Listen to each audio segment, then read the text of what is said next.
Quel pays sauvage! La Guinée a pendu, a exécuté des gens, laissant croire aux travailleurs français, aux paysans, que nous avons ramassé des gens dans les rues qui, par opinion politique exprimée, soit par la presse, soit par la parole, étaient victimes de poursuites judiciaires et de condamnations. Non. Nous avons été agressés. Le Conseil de sécurité a tenu une session spéciale et a reconnu le fait. Il a invité les puissances agressives à payer à la Guinée les dommages et intérêts. J'ai répondu non, je n'en veux pas. Si elles ont conscience d'avoir commis un crime, je les invite à libérer mes frères des colonies portugaises. C'est là été ma déclaration. L'Organisation de l'Unité africaine a tenu une session spéciale le 12 décembre 1970 à Lagos. Et l'unanimité des membres était cette fois-ci présente. Une résolution votée à l'unanimité flétrit cette agression, les auteurs de l'agression, prononce la solidarité avec la Guinée et invite la Guinée à appliquer les sanctions extrêmes à tous ceux qui sont à la base de cette agression. Invite tous les pays à remettre à la disposition de la Guinée ceux qui, ayant participé à l'agression, se trouveraient dans ces pays-là. Je connais l'histoire de France, on me l'a enseigné. Je l'ai vécu en partie. J'étais ici en 1946, au 8e congrès de la CGT. Et en ce moment, la CGT était la centrale unique des travailleurs français. Je connais l'histoire de France.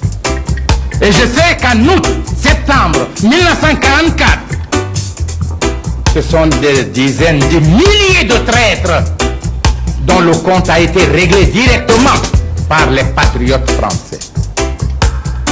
17 000 communards sont passés aux armes, 110 000 autres traîtres exécutés par le peuple.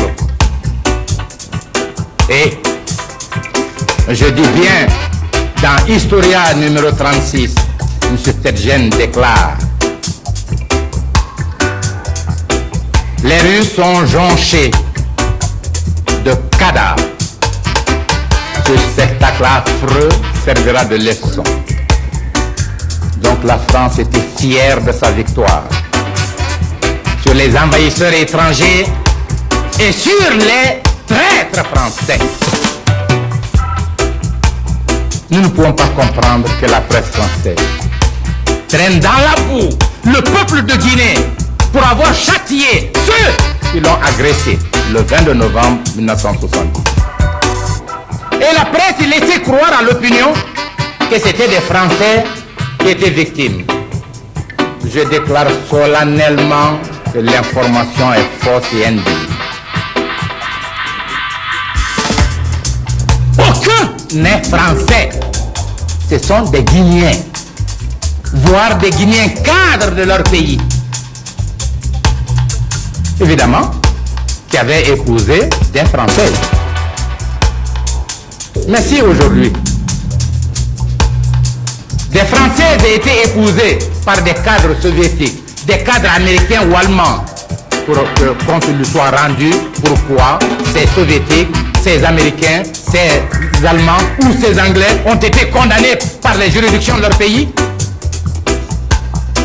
Voyez-vous, la logique existe. J'ai beau être un pays petit, un pays économiquement pauvre, j'ai à moi la plénitude de la dignité de l'homme, de la dignité d'un peuple. Et j'aimerais voir la France de 1789 défendre la cause juste, légitime de ce peuple-là qui a été agressé et qui a le droit d'appliquer à ses fils traîtres ce que prévoit sa propre loi. Mais ce que je voudrais, s'agissant des Français, j'ai été humain, je ne le regrette pas. Je n'ai pas fait ça pour elle. J'ai fait en tant qu'obligation de ma conscience.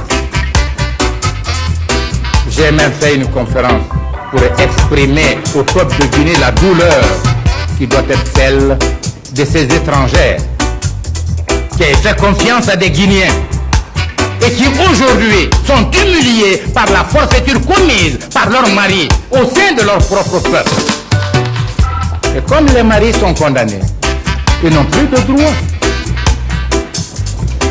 Ils ont abandonné leurs droits en se mettant contre la liberté, la souveraineté de leur nation. J'ai dit donc, il faut reconnaître à ces épouses tous les droits. Parce que la législation guinéenne ne permettait pas à ces Françaises de revenir avec leurs enfants. Et les parents des traîtres guinéens avaient refusé le retour en France des enfants.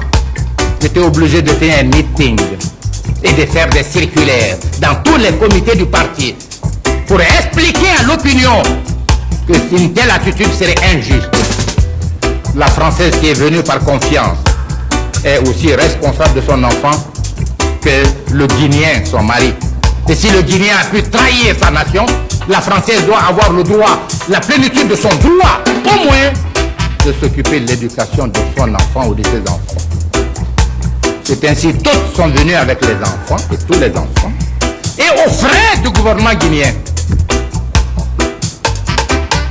Elles sont venues, elles n'étaient pas tristes, elles étaient contentes de la bienveillance de la Guinée.